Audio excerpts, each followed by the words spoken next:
On March 17th, members of the Bajrang Dal staged a protest in front of the statue of Chhatrapati Shivaji Maharaj in Maharashtra, demanding the removal of Aurangzeb's tomb located in Sambhaji Nagar, formerly known as Aurangabad.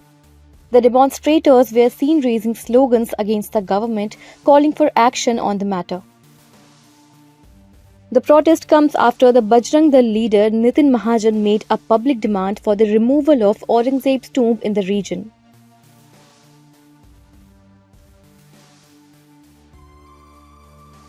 This call for action has been supported by the other political and religious groups, including Shiv Sena leader Sanjay Nirupam.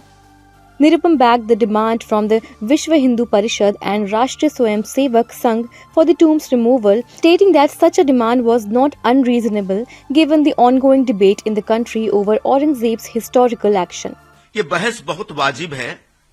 क्योंकि औरंगजेब एक बहुत ही क्रूर, अत्याचारी और जुल्मी शासक था और आज जब इस देश में औरंगजेब के कारनामों के ऊपर बहस छिड़ी हुई है तो निश्चित तौर पर इस प्रकार की मांग करना गैर वाजिब नहीं है कि औरंगजेब के कब्र का कोई अर्थ नहीं है महाराष्ट्र में रहने का, खासकर उस जिले में जिस जिले का नाम संभाजी महाराज, छत्रपति संभाजी महाराज नगर है। छत्रपति संभाजी महाराज को औरंगजेब ने प्रताड़ित करके, उनके नाखून उखाड़ करके, उनके जीभ काट के, उनकी आंखें निकाल करके, मतलब निर्दयता की जो भी सीमा हो सकती सारी सीमाओं का उल्लंघन करके औरंगजेब ने छत्रपति संभाजी महाराज की हत्या की थी। ऐसे छत्रपति संभाजी महाराज को श्रद्धांजलि देने का सही वक्त आ गया है और वो श्रद्धांजलि यही है कि औरंगजेब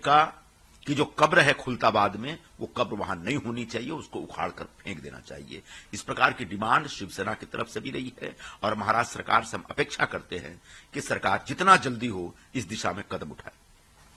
और एक बात कि आज सामना में एक आर्टिकल आया हुआ है जिसमें संजय राउत जी ने ऐसा मेंशन किया है कि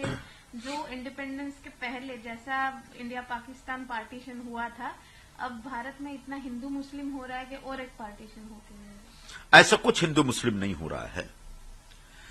देखिए, ऐतिहासिक तौर पर आप देखेंगे तो हिंदुस्तान के ऊपर हजारों साल तक विदेशियों का कब्जा रहा, हम उनके गुलाम रहे। तो उन शासकों ने, विदेशियों ने, चाहे वो मुगल शासक हो या खिलजी वंश के हो या तुर्की हो या फिर शक हो, कुषाण हो, हुन हो या अंग्रेज हो, इन सब ने मिलकर के हमारी अपनी संस्कृति को नष्ट करने का कोई कसर नहीं छोड़ा और उन लोगों ने हमारी जो अपनी पहचान है उसको मिटाने का समय समय पर जब जब उनको मौका मिला उन्होंने पूरा प्रयास किया। आज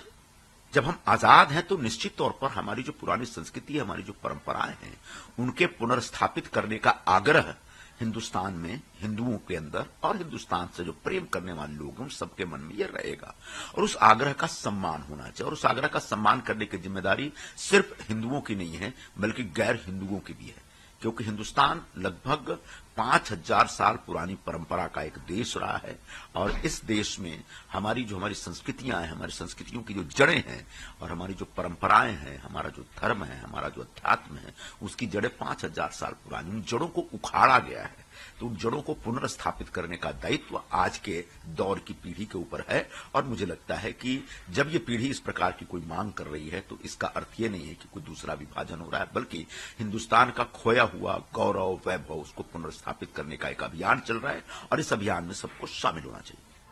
In response to the protest and growing tension around the issue, security forces have been deployed at the site of Aurangzeb's tomb in Chhatrapati Sambhaji Nagar to maintain law and order. This controversy highlights the ongoing debates over historical figures and their legacies, with some groups calling for changes to the public memory associated with them. The Maharashtra government has yet to make any official statement regarding the demand.